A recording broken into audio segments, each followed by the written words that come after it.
What is going on, guys? Happy Friday. Woo! And if you're here to figure out how to find the best workout plan for you, you are in the right place. So you're probably here for one of three reasons. You don't have a workout plan and you want to start one. You have a workout plan but it's not showing any results, so you want a new one. Or you finish an old one, even though it may be good, you just want to start something new. I'm in the process of finding a new workout plan, which I know is a struggle for a lot of people, so I figured why not make a video about it. Also, I couldn't decide on a topic for a video this Friday, so here we are. I've broken it down into 4 easy steps, so let's get right into it after you guys like this video. I'll wait. Okay, let's get it.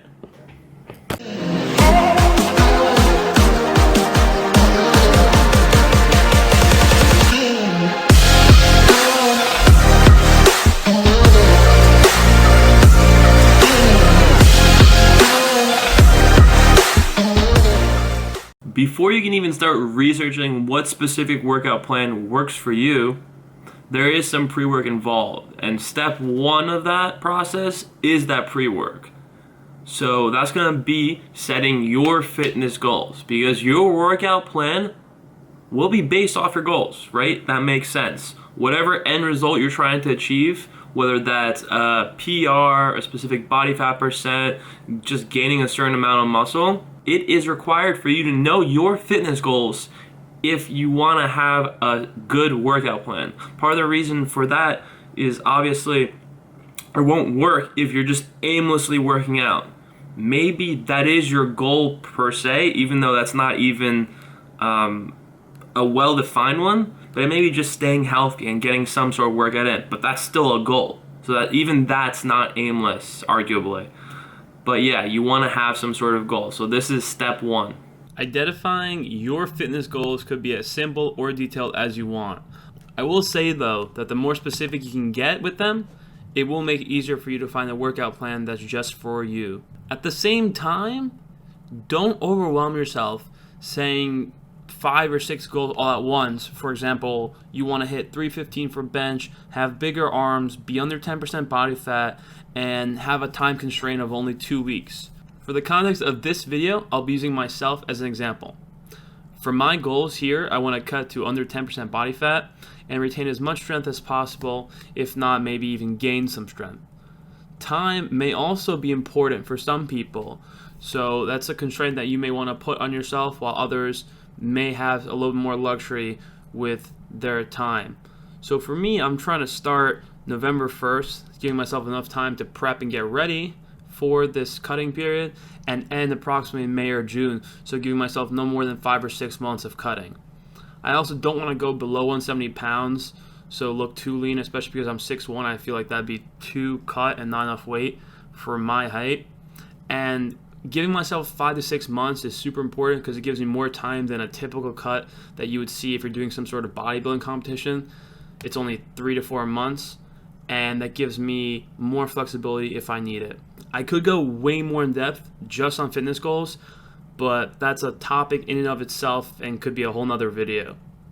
Step 2 is selecting the plan. So you have your goals now.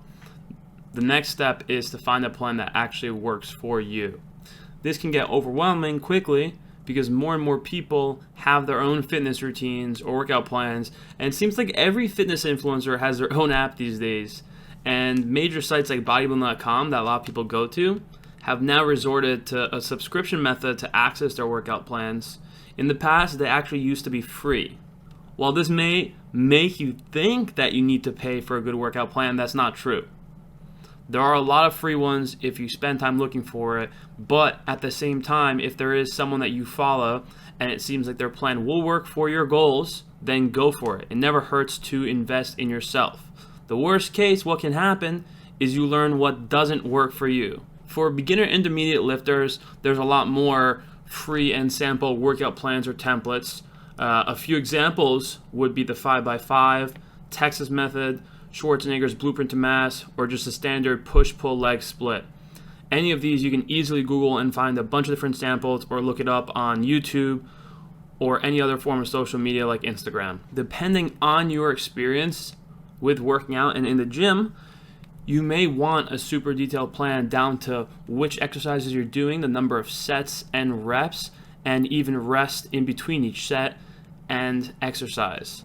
If you're an intermediate or advanced lifter, you may just want a general outline, as you already have an idea of exercises that work best for you or make the gym more enjoyable / sustainable, which is very key. Making sure that the gym and your workout plan is sustainable. For me personally, based on my goals and what I've experienced in the past, I actually grew the most doing the blueprint to mass plan. And so I've taken the split from it, since I am a little more advanced of a lifter, which is chest and back for day 1, shoulders and arms for day 2, legs and lower back for day 3, and repeating it, and working in my own exercises instead of what the default Schwarzenegger blueprint to mass workout plan had.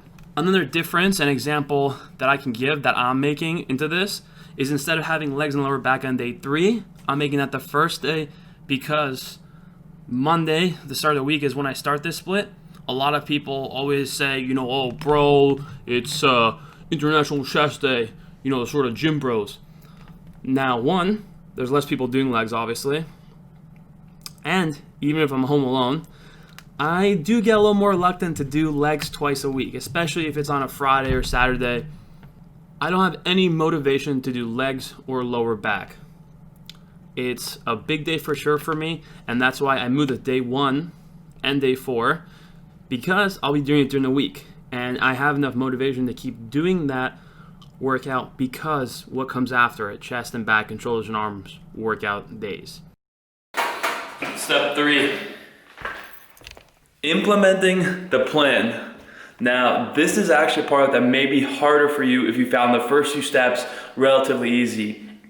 It's because you're gonna have to do what you say and what you set out to do. Whew, I am exhausted actually from that set, because I'm in the middle of doing my workout right now. Now, I wanna bring up the importance, obviously, of doing what you set out to do, and the one big point for doing what you set out to do is holding yourself accountable. There's 3 main ways I think you can hold yourself accountable. The first way is having a workout buddy. That's me, for myself, because I'm working at home right now. The second way is to track it through some sort of app. And the third way is through having some sort of like daily task or to-do list that you just check off online, or you just mark it off that your workout for the day is done on some sort of sheet of paper that you use. So tracking actually brings us to the next step, which is analysis. So that can be done during your workout plan, so a month in, a couple weeks in, whatever it is, or it can also be done after your workout. This, to some who don't see results, may be the most important point. So let me show you how I do it. I hold myself accountable through my phone on the app. I use an app called Strong 5x5. This is my workout. I'm in the middle of it right now, doing a chest and back. So you can see I'm tracking my workout, and I'm able, if I go back, I can look at my workouts, and you can look at your history and see your workouts, how long they took. So I can look at my last chest workout, how long it took, what I did, my best sets, if I had any PRs, and overall weight. So if I click this, you can see that these are my PRs. So for both volume and my 1 rep max, both have a new PR from the data I have on here.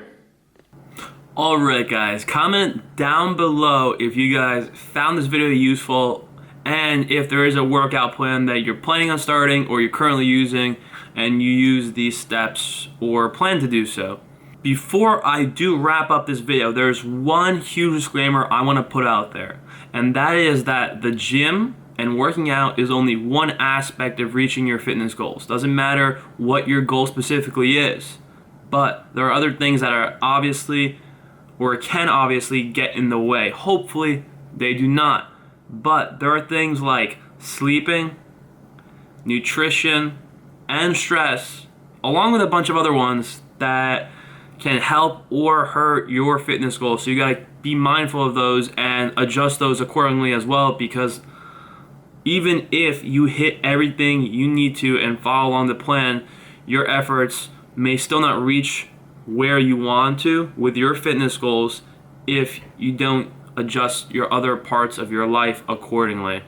If you guys enjoy the video, make sure to hit the like button down below, smash the subscribe. Enjoy your weekend, and I'll see you in the next one.